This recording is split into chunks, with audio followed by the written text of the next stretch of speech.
नमस्कार मेरे प्यारे सभी दर्शक वृंद। आइए इस वीडियो पर क्या क्या बातें हो रही है उसको जान लेते हैं।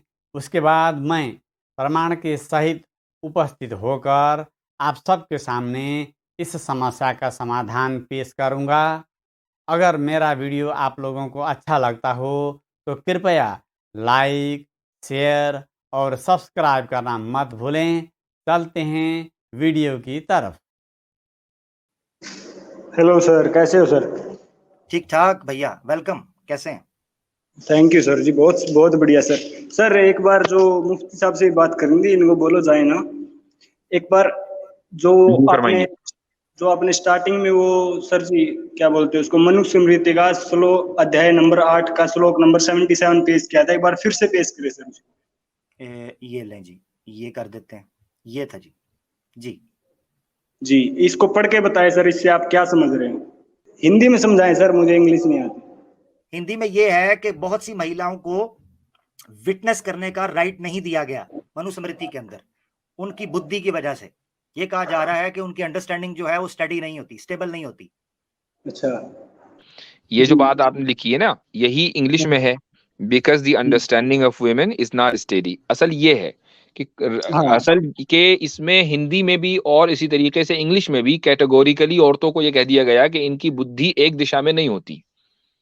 बात इमोशंस की नहीं हो रही है, बात अंडरस्टैंडिंग की हो रही है। अंडरस्टैंडिंग की। और आगे पता है क्या इस्तेमाल हुआ है परमावीर? आगे इस्तेमाल हुआ है कि महिला की। वैसे आमिर भाई जी। इनको जाते जाते एक रेफरेंस देकर ही जाते हैं, वो शायद होमवर्क कर लेंगे। नेक्स्ट टाइम आएंगे तो वेद के ऊपर बात करेंगे हम।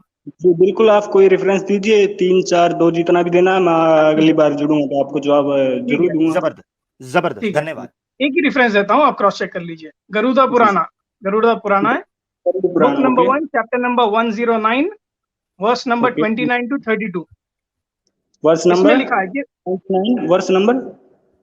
Verse number 29 to 32। Okay.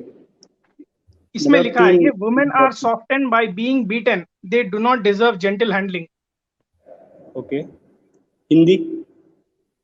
Hindi में ये है कि औरत को मारकर ही सुधारा जा सकता है। उनको अच्छी तरीके से बात अगर समझाए तो समझ में नहीं आती। जब तक पिटाई नहीं हुई उनकी बुद्धि समझ में नहीं आती उनको कुछ। ठीक है वो सर। ठीक नहीं होंगे। ओके। वीडियो की सभी बातें आप सभी ने श्रवण कर लिए होंगे। यहाँ पर इन लोगों ने सबसे पहली बात ये उठाई है कि मनुस्मृति अध्याय 8 का श्लोक संख्या 77 में महिलाओं की बुद्धि की वजह से उनको साक्षी के रूप में नहीं लिया जा सकता। यह बातें ये लोग बता रहे हैं। आइए मैं आप सबको प्रमाण की तरफ ले चल रहा हूँ। देखिए यह रहा प्रमाण। वास्तव में क्या लिखा हुआ है इसमें देखिए यहाँ पर लिखा हुआ है, इस श्लोक का नीचे मैं दिखा रहा हूँ। देखिए, प्रक्षिप्तानुशीलन 77वां श्लोक निम्न प्रकार प्रक्षिप्त है। एक, अंतर विरोध। इस श्लोक में स्त्री को साक्षी के रूप में निषिद्ध किया गया है, जबकि प्रसंग सम्मत 68वें श्लोक में उसे स्पष्ट साक्षी माना है। उसके विरुद्ध होने से यह श्लोक प्रक्षिप्त है। आइए 68वें श्लोक में क्या लिखा है उसको भी जान लेते हैं। देखिए मैं आप सबको दिखा रहा हूँ श्लोक संख्या 68। देखिए, स्त्रियों से संबंधित विशेष विवादों में स्त्रियों को साक्षी बनावे। द्विजातियों अर्थात ब्राह्मण, क्षत्रिय, वैश्यों से संबद्ध विशेष विवादों में समान वर्ण के व्यक्तियों को साक्षी बनावे। शूद्रों से संबद्ध विशेष विवादों में साधु स्वभाव के शूद्रों को और चारों वर्णों से भिन्न शेष समुदायों में उन्हीं के समुदायों से संबद्ध व्यक्तियों को साक्षी बनाना चाहिए, क्योंकि समुदाय विशेष से संबद्ध विशेष विवादों के ज्ञाता उस समुदाय के व्यक्ति ही होते हैं। सामान्य विवादों में कोई भी प्रत्यक्ष दृष्टा या यथावत ज्ञाता साक्षी हो सकता है। देखिए, इस कारण वह 77वां श्लोक प्रक्षिप्त है, एकदम साफ क्लियर है। देखिए यहाँ पर सभी स्त्रियों को, पुरुषों को यहाँ पर साक्षी के लिए दिया हुआ है, बिल्कुल भी कोई मना नहीं है यहाँ पर। तो वो श्लोक स्त्रियों को मना कर रहा है। इससे साफ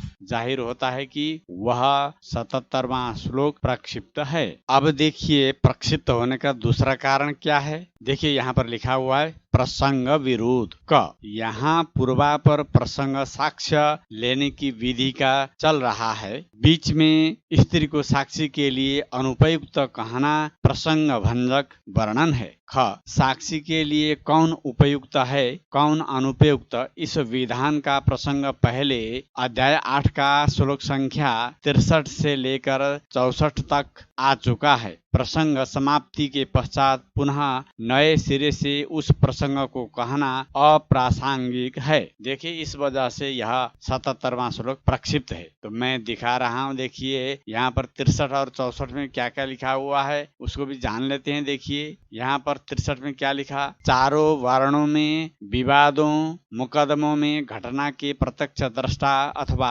यथावत ज्ञाता व्यक्ति सब साक्ष्य नियमों के ज्ञाता किसी भी प्रकार की लोभ लालच से रहित साक्षी बनाने चाहिए। इनसे विपरीत लक्षणों वाले व्यक्तियों को साक्षी न बनावें। देखिए यह 63वां श्लोक ने यह कहा। अब देखिए 64वां श्लोक यह कह रहा है कि धनी से ऋण आदि लेने के देने का संबंध रखने वाले साक्षी नहीं हो सकते, न तो घनिष्ठ मित्र आदि, न तो सहायक और नौकर आदि, न तो अभियोगी के शत्रु आदि, न तो पहले साक्षी में झूठे सिद्ध हो चुके ऐसे लोग, ना ही रोगग्रस्त, ना ही पीड़ित और ना ही अपराधी अर्थात सजा पाए हुए ऐसे दूषित आचरण वाले अधर्मी व्यक्ति को साक्षी नहीं बनाया जा सकता। यह बात यहाँ आ रही है। तो यहाँ आप सभी ने जान लिए होंगे कि श्लोक संख्या 68 में किस किस तरह की स्त्रियों के लिए साक्षी में लिया जा सकता है, उनको शामिल किया जा सकता है। यह बातें प्रश्न रूप में लिखा हुआ है चारों वर्णों के स्त्रियों के लिए। और 63वें और 64वें श्लोक में किस तरह से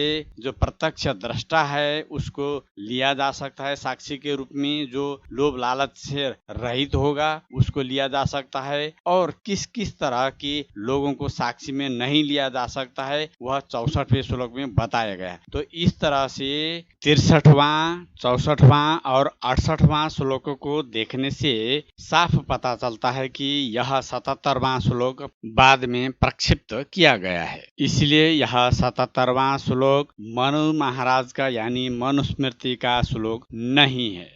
ये लोग जितने भी रेफरेंस मनुस्मृति से पेश करते हैं वे सब के सब रेफरेंस मनुस्मृति का असली श्लोक न होकर प्रक्षिप्त भाग से उठाकर पेश करते हैं, क्योंकि ग्रंथों को सत्यासत्य के आलोक पर परख कर लोगों को सही मार्गदर्शन करना इनका उद्देश्य कतई नहीं है। इन लोगों का असली मकसद ही इनके अपने स्वार्थ को पूरा करना है, झूठ को बढ़ावा देना है, सनातन को कैसे नीचे दिखाना है और किस तरह से लोगों को गुमराह करना है। अब आइए ये लोग जो दूसरा रेफरेंस बता रहे थे उसको देख लेते हैं।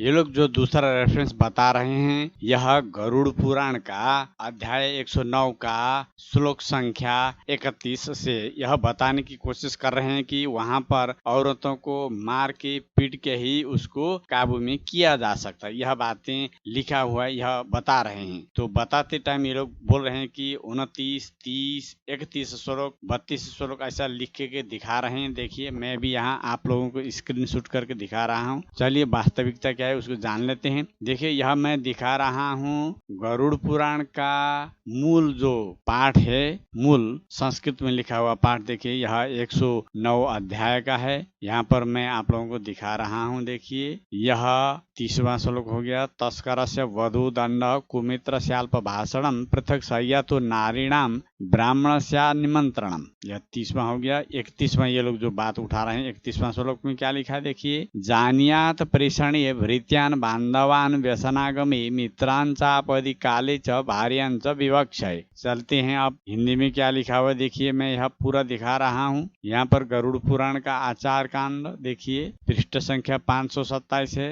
यह रहा 26 से 28 श्लोक का अर्थ।